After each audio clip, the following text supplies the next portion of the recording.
Hi, you guys. Welcome to the Pretty Coach. I am Jude, aka the Pretty Coach, and I am coming to talk about how I healed after a devastating breakup as a Hebrew Israelite. If that's something that you're interested in hearing about, then go ahead and continue watching. I hope that this is very helpful um, and not triggering, basically, but I hope it's very helpful. Okay. All right. I'll be back. All right. So I wanted to start this like story time off by giving a little bit of background about myself. I am a preacher's daughter. I'm the oldest of six children between my parents. Um, and I do have older siblings from on both my parents' side, like from former lives. Okay, I'm the oldest of six. I'm a twin. But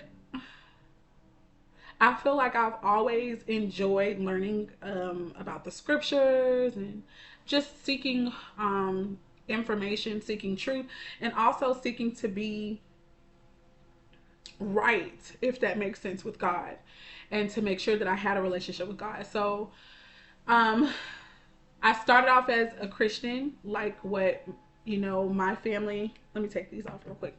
What my family was, and then I started asking more questions that I felt weren't being answered in church and in traditional understandings of Christianity. Like, for example, why we weren't actually keeping the commandments of God. Like, why do we eat things that we ate when in my studies and in my reading, it showed that we weren't supposed to. So these are the types of questions I started to have in my young adult life.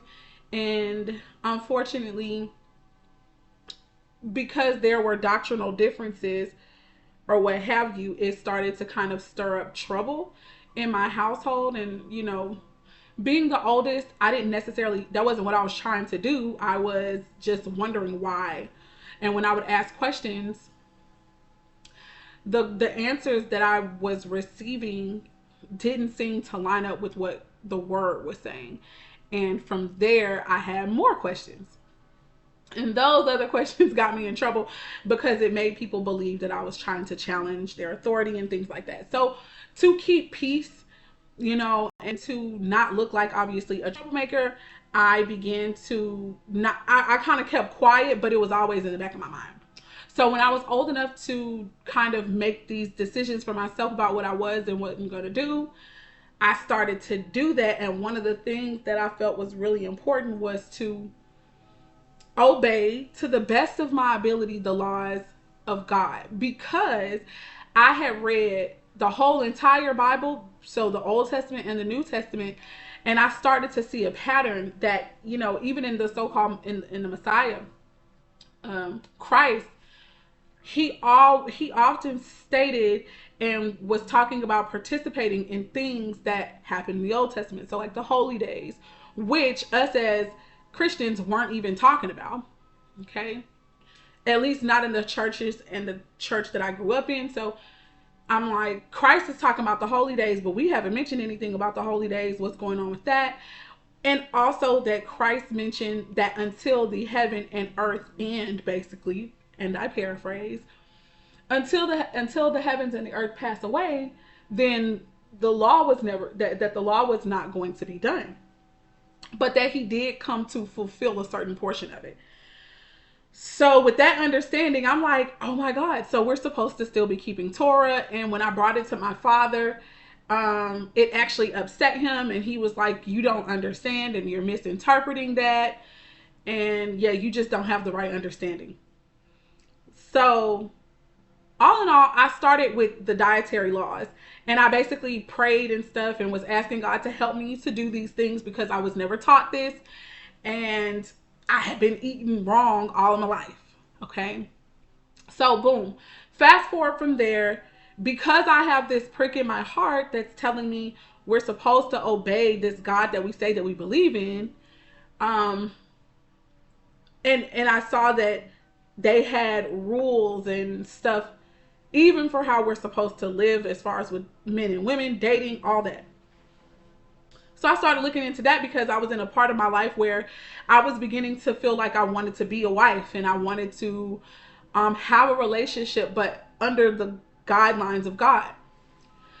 So I started to see, look into Torah and see what God thought about how we're supposed to move. And we had always been taught in church not to have sex before you were married. And so for a long time, I abstained from sex. I was technically a virgin. Well, excuse me. In some people's understandings, I actually was not a virgin technically. I'd experienced sexual abuse at a very young age, and certain things had been experienced, but like against my will. So for me, in my mind, I felt like, okay, I'm still, I still consider myself to be a virgin because I didn't willingly choose to participate. That was a decision that was forced upon me and what have you. But to some men, in conversations with them, technically, girl, whatever, you're not a virgin anymore. But that is a matter of, different people's perceptions. And for me, I was a virgin. And so that's how I carried myself. And then I do feel like maybe fear surrounding sex started to cause me to wonder about it. And please excuse some of these noises that come up, you guys. I have an app on my computer, and every time somebody messages on it, if I'm a part of a group, it's going to give me an alert. So ignore that if you can.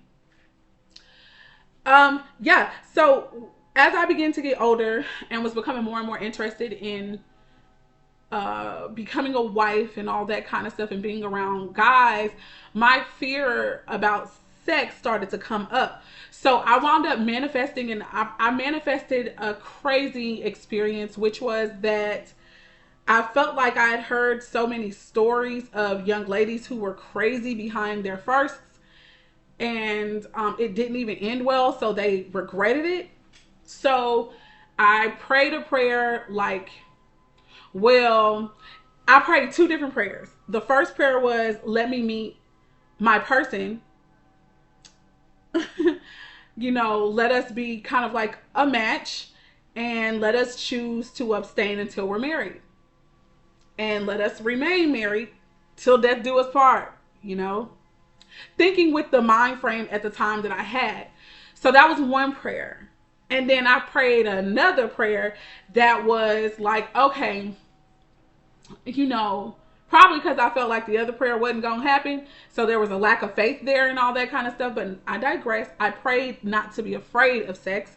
And so I also prayed that if in the events I wound up having sex before getting married, that I not be so wrapped up and so tied up in the partner that I couldn't get over it if we didn't work out. And I would love for you guys to tell me what in the comments, you share with me which prayer you think was answered. And I would even like to know why you think what you think. So was the first prayer about getting married and finding my partner, and he and I both being each other's first, and then being with each other until death do us part? If you think that is what happened, tell me that and tell me why you think that happens. And then if you are thinking it was more of the second scenario, which is, getting with someone who hopefully I wouldn't be too tied to or whatever, if you feel that happened, explain why. And you don't have to. This is only if you're into that and you want to. So moving forward, I did wind up having an experience, and then and I basically just gave you guys a hint. I had an experience. I chose to abstain for many, many, many, many years. And, well, I really didn't. I chose to remain abstinent for many years after what happened to me as far as the sexual assaults. And I feel the need to say who it was by. It was my older brother on my mom's side. So I feel like if a person who is connected to me could do something like that to me, I really had a really hard time trusting men after that. So I had this like kind of love hate situation going on with guys. You know, I felt the need to protect myself from them. I didn't really trust many of them, but I also felt like I wanted to be with one at some point. All in all, move forward to my commitment to the Most High God as I was coming into the knowledge of the fact that we're supposed to keep Torah. And Torah has rules for a few different scenarios. So, like if you were two single people and you guys are not promised to anyone, so not engaged to anyone or not courting anyone, if you two take a liking to each other and y'all go ahead and take it upon yourselves to sleep with each other, then you guys are supposed to go to like to your parents and make it official. Okay, you're supposed to start the process. So whether it's a betrothal process, which is more like an engagement to be married, or if you guys are at a a decent age, then your parents are basically supposed to work with their parents, and you guys are supposed to get married according to Torah, because you guys have entered into a covenant already through the sexual act. But if you guys do not go through that route, or if the father of a young lady or even the father of the son say no, I don't want them to be together, then that nullifies everything. It nullifies everything. So sex is not itself marriage, but it is absolutely grounds for it. So you're supposed to take the proper steps to correct the situation. If both parties agree that there should not be any marriage, then there isn't a marriage. Okay, but both people were found in what they call fornication, which at the time was punishable. And really, the punishment would be that they're actually supposed to marry and, and grow together in life. That was supposed to be the punishment. But if the parents don't agree, it's not what it is. Let me not get too caught up in that, because that's not necessarily just like. So that was one scenario. The other scenario is if one person is betrothed to another, but, they have sex with each other. Technically, they're supposed to both, like the lady is supposed to either be killed or the guy or whatever. It depends on who knew what. Okay. If the man did not know, but the lady did, she's supposed to be chastised. And the chastisement is supposed to be death. But if both parties knew, then they're both supposed to be chastised. And if both parties did not know, then it's kind of back to that whole, if they both didn't know,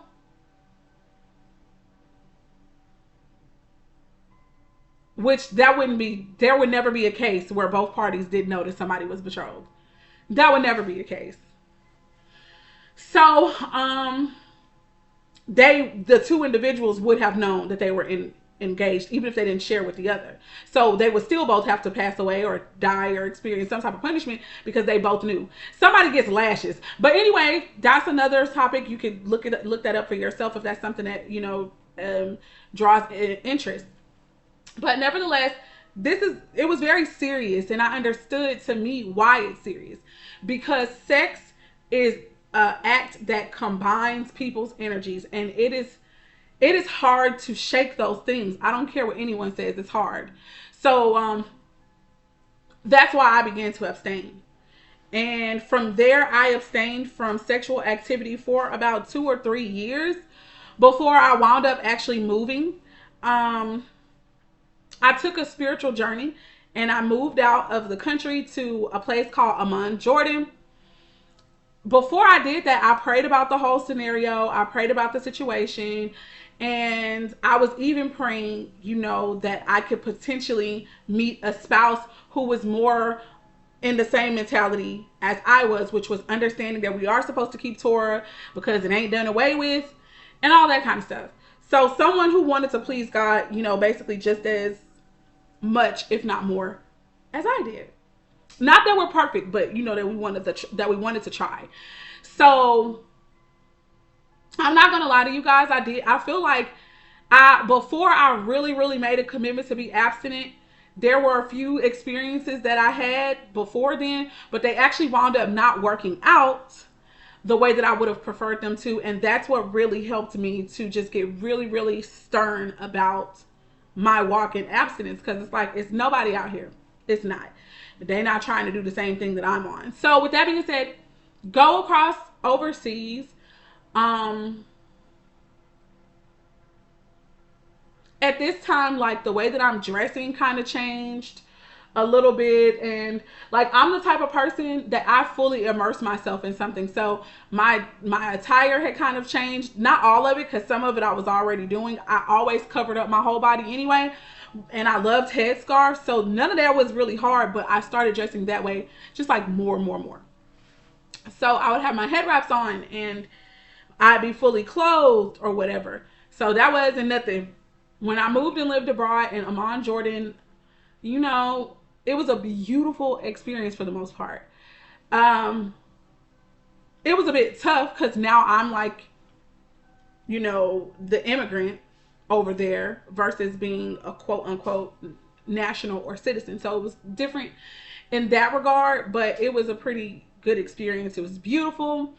I wound up finding other people who believed similarly to me.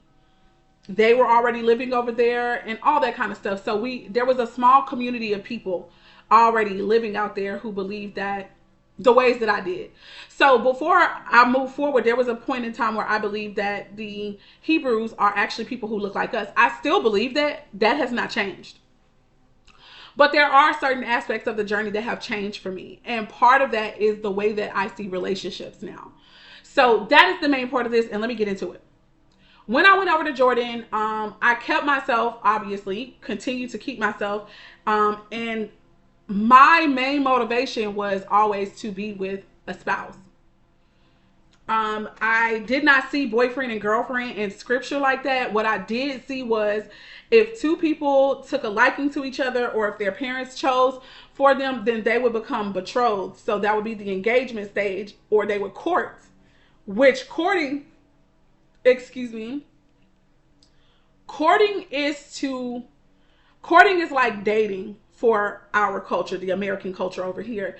So two people will court each other and figure out whether or not they felt like it was something more to pursue or not. And if they agreed that it was something more to pursue, then it would progress to betrothal and engagement.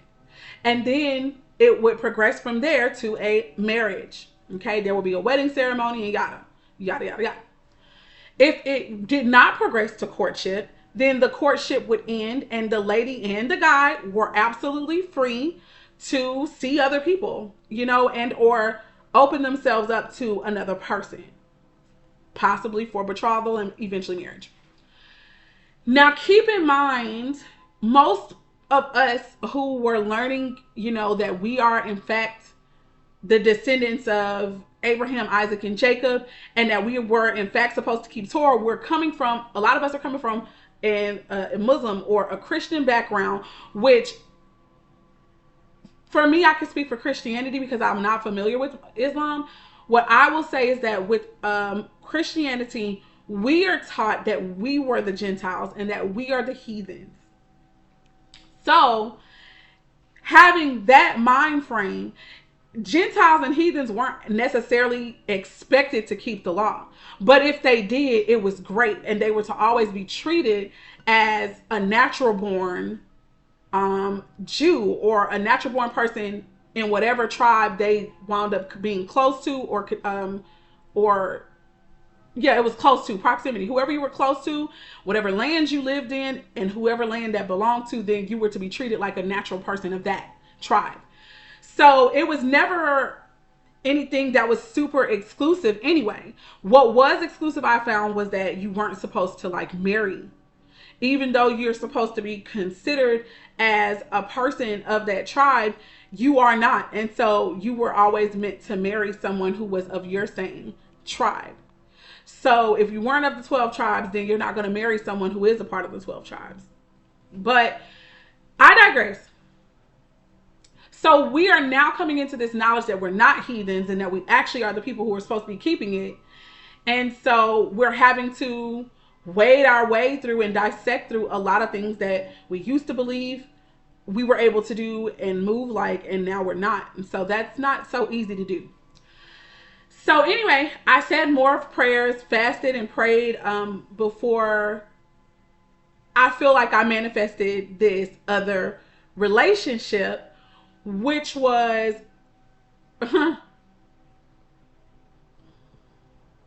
it was pretty similar to the other thing that I manifested. So I think I'm just about to give it away because I'm pre-recording this video. No one has responded yet. But basically, guys, I prayed another prayer for a spouse, for someone. I prayed very specific things. And the reason why I prayed specific things was so that I could recognize them when they started to happen. So for example, one of the things that I prayed for to recognize in my potential partner was that, one, he would love his mother and respect and honor his mother, because I felt that if he loved, respected, and honored his mother, he would do the same. He'd be able to do the same for me. One of the other things was that he was a very knowledgeable person and just like kind of random information that I didn't even know about, but especially information when it comes to healing and of course the word.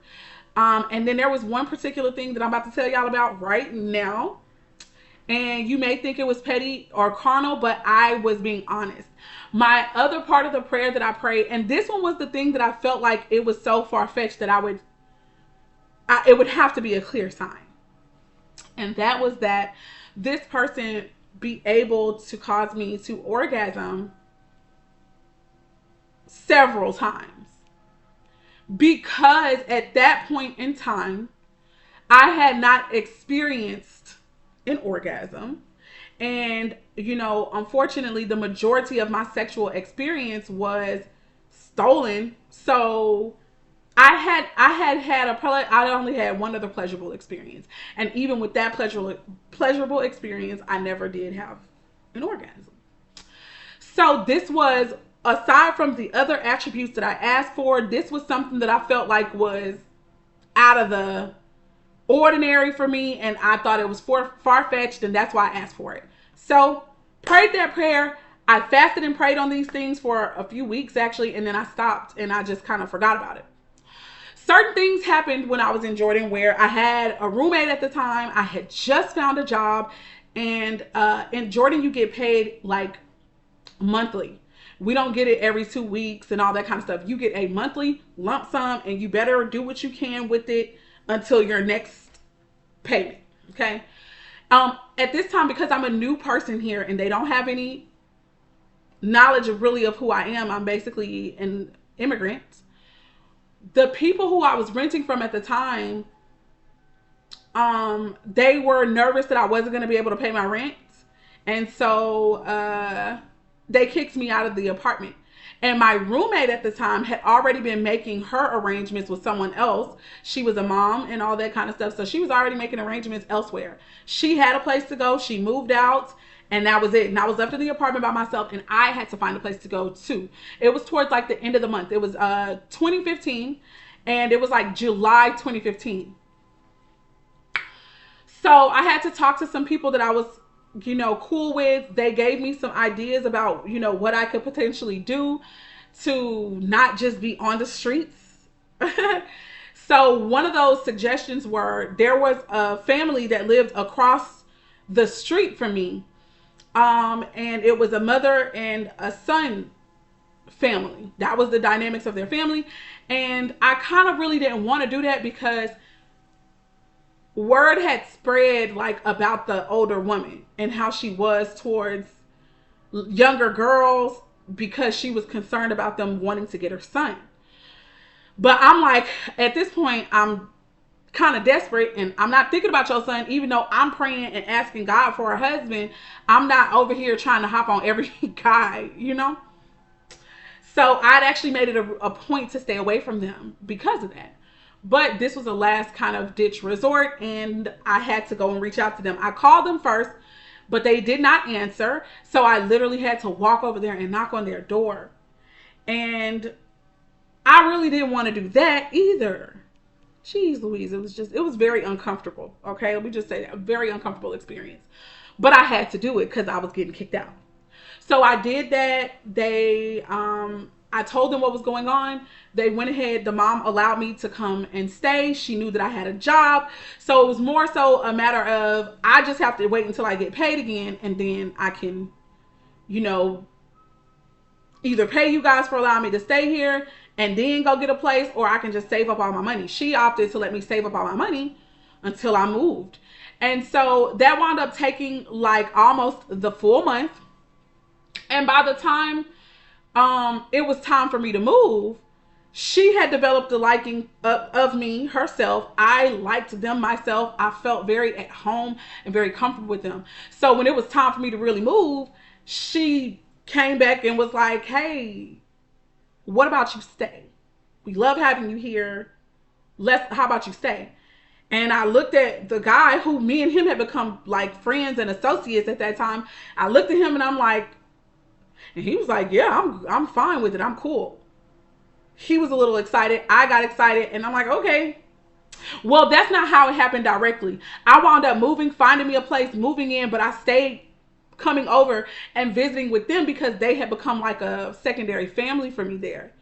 So that's how it happened. Like, I was over at their apartment because I was comfortable there, and they're like my people, if that makes sense. So I kept coming all the time over there and having to leave. And I think that they both had developed a liking to me, and they were like, oh no, we don't want you to go. So they were like, why don't you move in over here? You're hardly over there. So it made sense. And so we did that. Me and the guy started liking each other even more. He would get up every morning while I was staying there with them. And I had a job at the time and he did not yet, though he had been looking. It just seemed to be easier for the ladies to get jobs because we could be teachers of English and stuff like that. All in all, I had already secured a job and was actually being given the opportunity for another one. So instead of taking the job that was being offered to me, I offered it to him because he was feeling down about the fact that he couldn't contribute and that he didn't have no money. So they wound up taking him. He got the job and he got on at his at the school. But anyway, before then, every morning he would wake up, walk with me down the road to catch a taxi, and he'd send me on my way. And after a while, we just, I think, really started to like each other. And we wound up doing the do. But we already knew that if we did that, like, cause we had a verbal conversation. So we agreed that because we was feeling some type of way and we did want to eventually have sex with each other, we agreed that we would live together at that point as husband and wife. So all in all, we made that commitment and a vow to each other like that. Even though we both could have been thinking something different, the words that came out of our mouth is that, okay, if we do this, we are going to now become husband and wife. So there were a few things that led me to even becoming more and more attracted to him. It was the way that, like, one of the other things that I had prayed about was, hey, let this person observe me. Let them be able to pay attention to me without me having to say anything and be able to be of assistance to me with things like my cycle. It was like that. So when I moved over there into their home, like the very first night I was there, I wound up starting my cycle. And I was cramping pretty badly. And I normally don't cramp bad, but I was cramping kind of bad. And my demeanor, I think, had kind of changed a bit. And I was just laying down and I would wince every now and again. And, you know, it just is what it is. Like, child, I couldn't hide this. I was trying to, though. So I noticed that we were all engaged in conversation. We loved talking about the word. We loved talking about the things that we understood and found from the word. And all of our things seemed to be very similar. So that was pretty cool. Long story short, he started, I guess, picking up and seeing what was happening with me. And he wound up asking me, was I on my cycle? And I said, I was a little embarrassed a little bit because I was trying to keep that to myself. And I didn't want to just blurt it out because, remember, part of my prayer was that this person would be observant enough to notice shit like that. Long story short, he noticed, called it out. That was a first clue. I'm like, That was one thing. And I know for some people, they may be like, girl, that is so trivial. But for me at the time, it wasn't. So he noticed. So that was one thing to pay attention to. He went and he told me what kind of tea that he was going to make me. And he just started rattling off all this random information for why this tea was going to be good for me to drink right now and on my cycle. So he made me a tea that had ginger in it and some other things. If you've been paying attention, you may know why even that may have been like a second thing for me.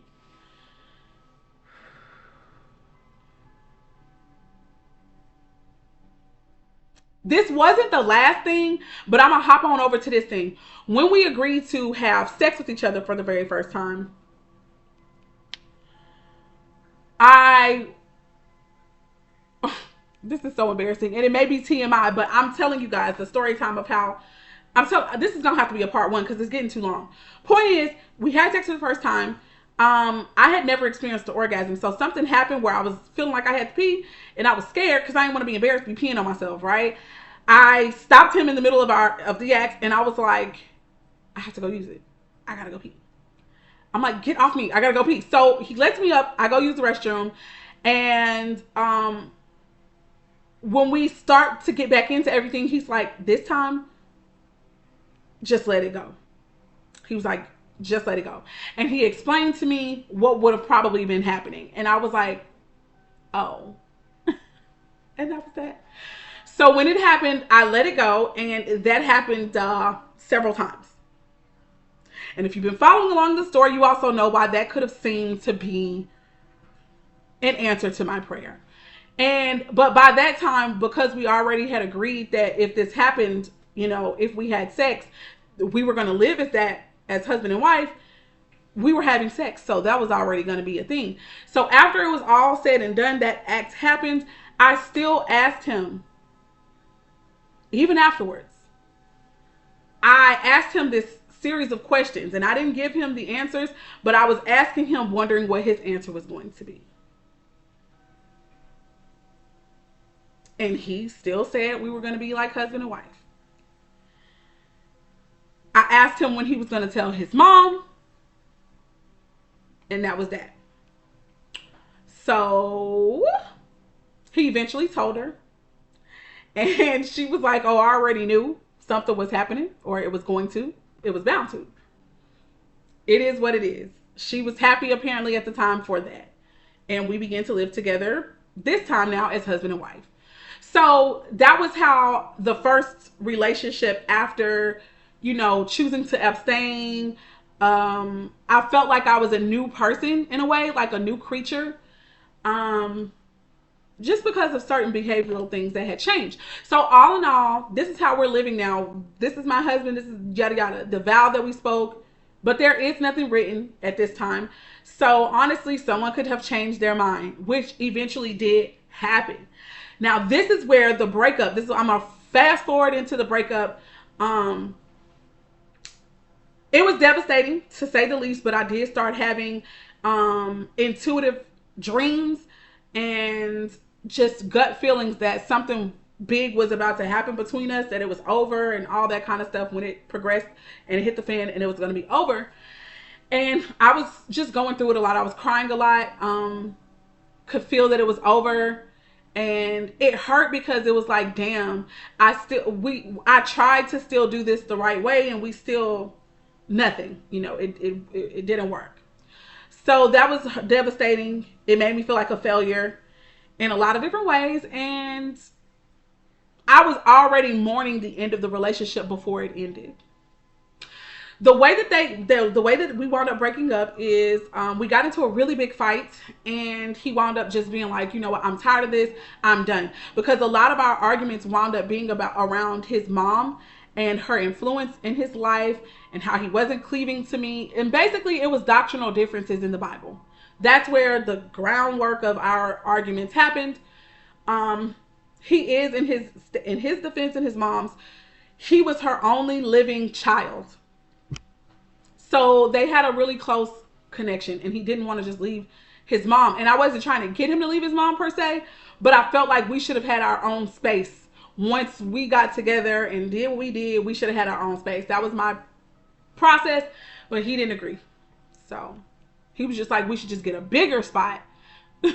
So, we could have a little bit more privacy. But I didn't necessarily agree with that, but we did do that. And nothing really changed. It was just the spot was bigger. And after a while, his mom started to find fault with me because of what I was saying. And he was obviously going back talking to his mom about the concerns I had. And it was him and his mom versus me at a certain point.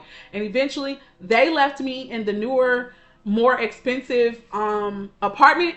And they dipped out after he told me that it was over. He did say it was done. It was over. But I was hoping that obviously he would have changed his mind. But no, baby. It was done for.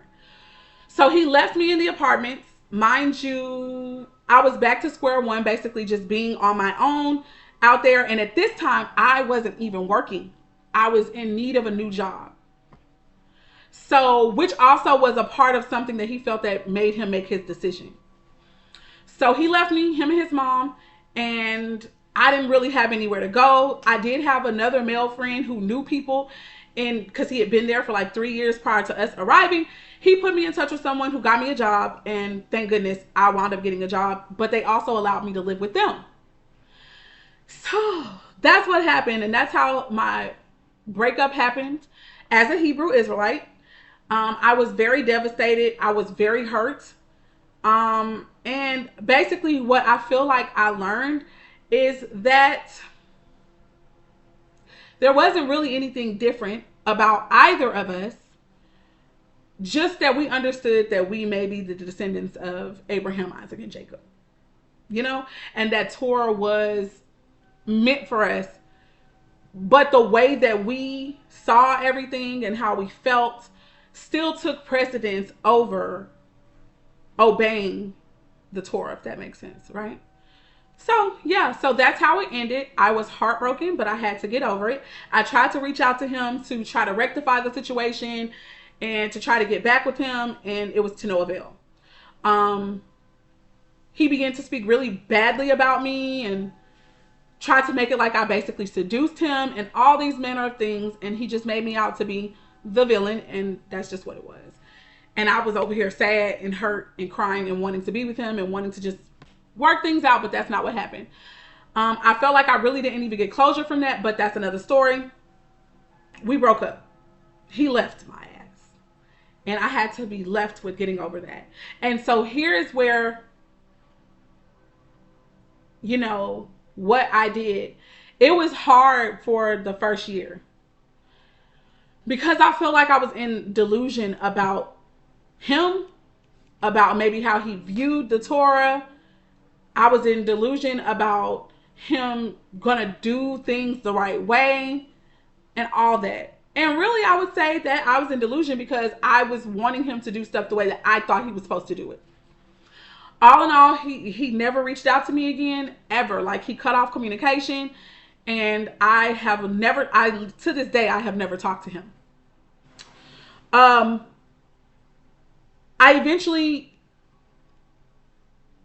tried to keep my job, but I was so heartbroken.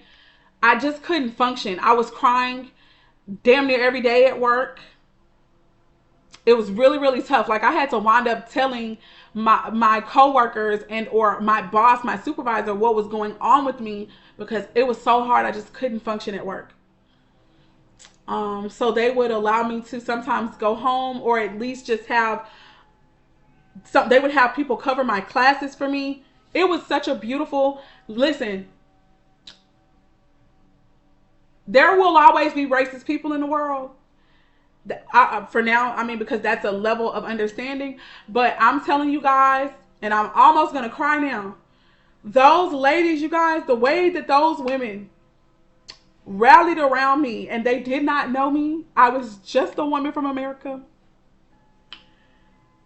And it wasn't all of them, but there were enough that just the love that radiated from their hearts, you guys, it was amazing. They just helped me.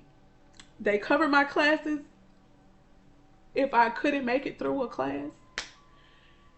And they covered me. And some of the ladies who were of my same, tribe, if you will, they also did the same thing. They covered me and they prayed for me and they spoke life into me. That was such a beautiful experience. So that was necessary as well. But I still couldn't get over it, y'all. It was so hard for me. I was so far also away from my family, who I knew loved me, flaws and all. And so I wound up just moving back home. I had to get repatriated into the United States, which was a loan that they gave me as an expat. And basically, I had to promise to pay that back. They booked me a flight, and I was back home in either October or December of 2016. Broken, okay, absolutely broken. And for a minute, I tried to write Aaron on every damn platform that I had, and he never responded. Eventually, I had to leave that alone and let that go. And I was in ego for a moment, and it hurt. After that, though, I also want to say that another thing happened. I believe either in my delusion or maybe it was real what I heard. But before getting back home, I was in this an apartment by myself just before I left with that new job that I told you guys that I got. I actually wound up finding the apartment through one of the employees. It was a rooftop apartment, and I was there by myself, and I only had to pay like 500 JDs for it, or 400 or 500 JDs. Long story short, in that apartment, I started learning and researching more like about the covenant and how God values oaths and vows, and if people break it, it is like a big deal to God.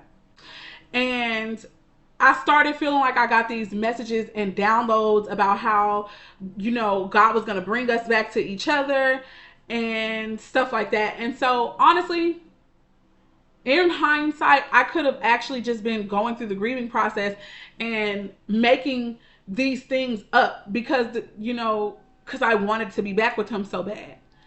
Although at the time you couldn't have told me that because I believed that God really gave this information to me. And if God did give it, that man did not come back, and he wasn't trying to come back. So I just was armed with this information, but it wasn't working in the time frame that I felt like it should have. After a while, when I moved back home, I was still very devastated and heartbroken. I had so many series of dreams about us getting back together, which that seems to be a normal thing to happen. It's just part of the grieving process. I tried to change myself to become a better version of me. I was very argumentative, or that's what he complained about from me. So I really just tried to be quiet. That's what I tried. In order to keep from arguing with people, my family, my friends, I just shut up. And my family didn't actually like the version of me that came home. They were like, you are not giving you. And this is not okay for us. Like, we don't even know who this person is. So they really tried to love me back to life. It was very hard. And then there came a point in time where I was also yoked with another woman who had experienced a devastating breakup. And when I was sharing the messages that I feel like God gave me about reconciliation and bringing back together, and that the period of being separated right now is for us both to learn and become better versions of ourselves before we're brought together, and this is inner child work that needs to be done, which I later found out it's what I was talking about. There is another name for this, and I called it kingdom marriages, but it was called twin flame marriages. And so I was like, oh my God, so like this exists, something like this exists. It did. So that kind of solidified things for me, but baby, it just made me even more delusional, if you ask me, because I really started to dig my heels in and wait, like, oh my God. So I'm not crazy, and other people have heard shit like this too. I wound up finding couples where it really worked for them. All in all, I did eventually have to let the idea go. So I had a whole little mini ritual, and I let it go, said a prayer, burnt this ketchup that I had been holding on to, hoping that, which a ketchup is like a marriage agreement on paper. I burned it and I let it go. Right after that, I met another man who wound up doing a little bit more than what my ex did, but not much. We supposedly got married. But before that, I'm going too far ahead. Sorry, please forgive me. When I decided to let go of my hope for my ex, it took the focus off of him and put it back onto me. From there, I felt like I needed to learn myself again and kind of figure out what I really liked. From there, I started practicing meditation. So that was one thing that I feel really started to help me, because I was depressed and my mind was kind of just like all over the place and nowhere at the same time. Me meditating helped to calm my mind, and it helped me to be more calm. And I felt joy where I used to feel nothing but heaviness and sadness. So I began to make meditation a daily practice. That was new. Because coming from Christianity, meditation was considered witchcraft. I started watching tarot readings. Also, another thing that was considered witchcraft. The way that I got into tarot readings was that I was typing in information about kingdom marriages and separation and da-da-da. So the key words that I was typing in led me to a woman who knew that we were the descendants of the Jews, and who was giving the same breakdown. I listened to that woman's whole reading. She read my entire freaking experience. She does not know me. So from there, I'm like, there's got to be some truth in these cards. How is it witchcraft if they're reading my whole entire life?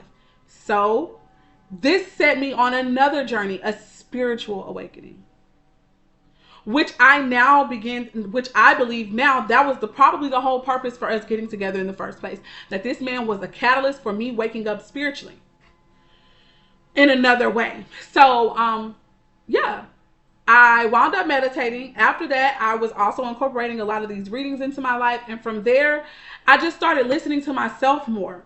What do you feel like you're interested in doing? Oh, I feel like I want to learn how to paint. I've always wanted to paint. I've always wanted to draw. I always also felt like I did not know how to do any of those things. But you know what? We can start today. What's stopping us? So every time I got some money from an odd job or something like that, I would go ahead and buy paint products and things to paint. And I started painting. So I'm going to stop the video here because it's very, very long. And I do apologize. I was all over the place. This was how I learned how to heal after a devastating breakup as a Hebrew Israelite woman. Peace, love, light, and darkness, which all work together to bring balance and harmony, first within ourselves and then within our world. If you guys have any questions, or if you would like to hear some of the other things that I did, let me know in the comments below. I also have an ebook that my healing after this breakup inspired, and it is called Choose You Again. And that is exactly what I had to do. I had to take the focus off of my ex and desiring closure. Even though I did not get it, I had to give it to myself, and then I had to focus on me. So if you'd like to see everything that I did, you can purchase the ebook there. If you have any questions, I might come back in the form of a video and answer. But the ebook is available on barnesandnoble.com. And I also have a link where you can purchase it directly from me. That will be in the description box below. I hope I wasn't all over the place for you guys. That's it. Bye. If you're new to my channel, please comment, like, and subscribe. I also follow back. All right. Bye.